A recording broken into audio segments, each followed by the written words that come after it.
Let's just jump right in. Welcome to this explainer on something literally every developer wrestles with at some point, handling dates and times. Seriously, it can be a headache. But today, our goal is to completely demystify Python's time and datetime modules.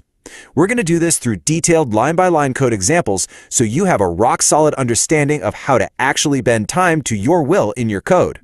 You know, it's a known fact that dealing with dates in programming is, well, it's uniquely confusing. You've got leap years, weird time zones, different month lengths. It's a lot to keep track of. But by visually breaking down the logic today, we're going to build a really practical toolkit that you can just drop straight into any Python project.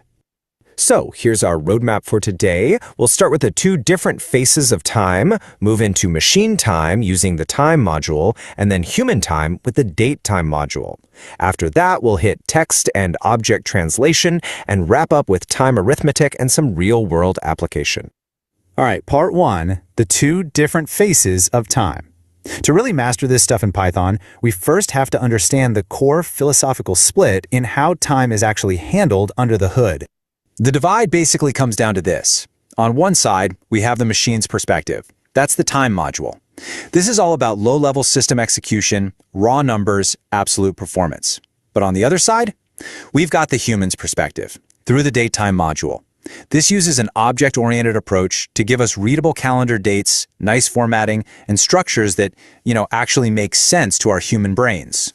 Moving on to part two, machine time and the time module. Let's dive right into that first perspective and see exactly how the machine counts time. See, to a computer, time isn't made up of months or Tuesdays. It's just a single, constantly increasing floating point number. We call this a timestamp. More specifically, it represents the exact total number of seconds that have ticked by since what's known as the Unix epoch.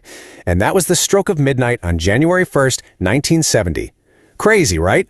Let's actually look at this concept in the code. By importing the time module and calling time.time, we are literally asking the computer for that massive, raw float of seconds.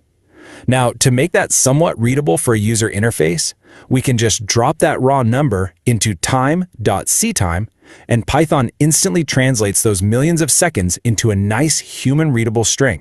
Now, the time module is also your absolute go-to for controlling the flow of your program. For example, executing the time.sleep function literally pauses your program's execution for exactly whatever number of seconds you tell it to. So why does this matter? Well, think about it. If you're running a loop to scrape a website, hitting their server 1,000 times a second is going to get you blocked instantly. Throwing a sleep function into your loop is a crucial, super practical way to paste your code and mimic actual human behavior. All right, section 3, human time and the datetime module. Let's pivot away from the machine's strict counting and look at how we humans actually read calendars and clocks. For human readable time, we use the datetime module.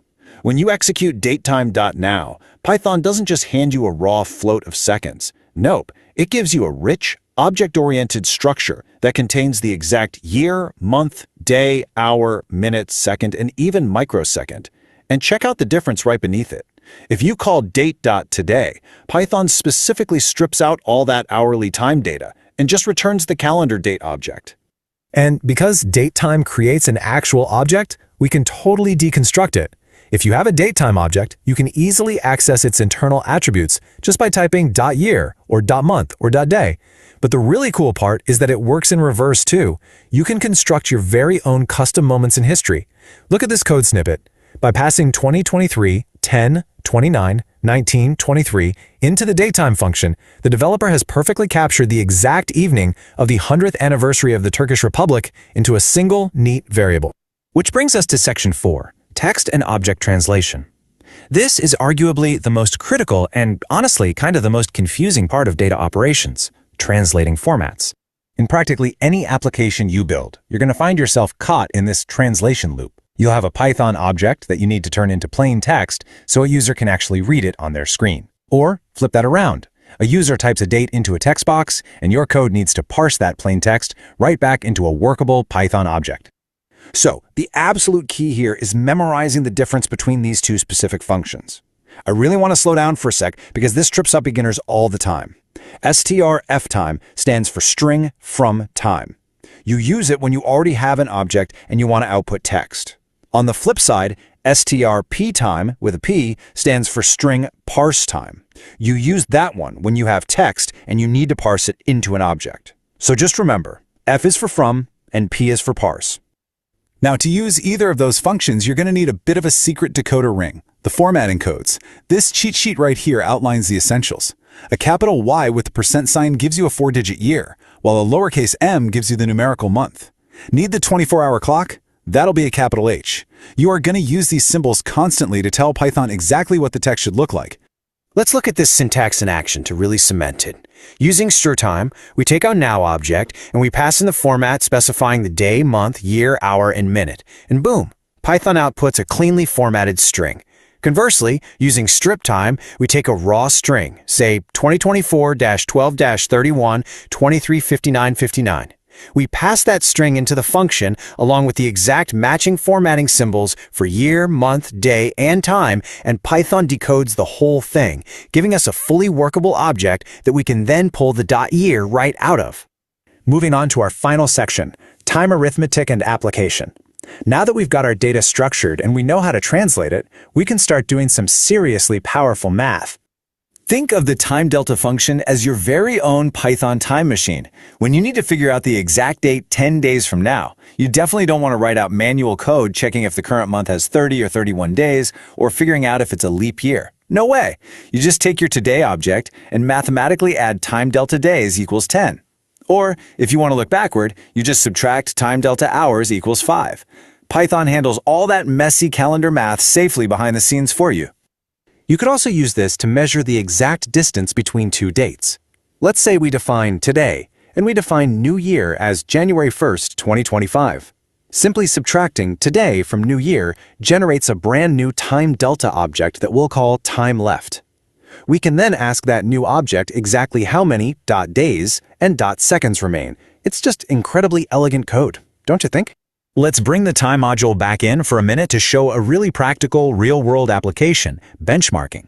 If you want to know exactly how fast your code is running, you just log a start time right before your heavy computation, like we're doing here, summing 10 million numbers. And by the way, notice those underscores in 10 million? That's just a super handy Python trick to make large numbers readable without actually changing the integer value. Anyway, immediately after the loop, you log an end time. Subtract the start from the end, and boom, you've got your exact execution speed down to the fraction of a second. Quick thing before we wrap up. A vital note about the fourth dimension, time zones. By default, date time objects in Python are what we call naive. Basically, they have absolutely no idea where in the world they are. If you're building an app that's going global, you've got to make them aware. By importing time zone and passing timezone.utc into our datetime.now function, we establish a firm, universally understood baseline for our servers. Absolutely crucial. And that brings us to our master toolkit. We've thoroughly explored 6 crucial functions today. Time.time for raw execution. Time.sleep for pacing. Datetime.now for your rich object creation. strftrmm and strtrmm for flawlessly translating between objects and text. And finally, time delta for bulletproof calendar math. Honestly, if you master these 6 blocks, you've got yourself a complete professional-grade date and time toolkit.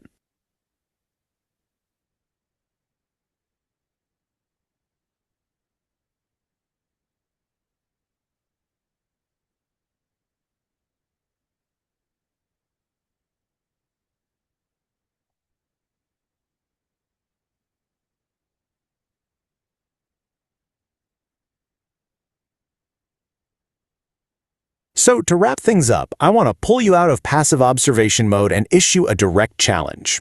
Using only what we've covered in this explainer, do you think you can write a script to calculate exactly how many days you have been alive? Here's your blueprint to get started. First, you'll need to use the input function to ask for your birth date as text. Next, grab our good friend strptm to parse that text into a Python object. Finally, subtract it from datetime.now to get the .days difference. Go ahead, open up your code editor and give it a try. Time is constantly moving forward, line by line, second by second. How are you going to use Python to measure yours? Thanks so much for hanging out with me, and happy coding.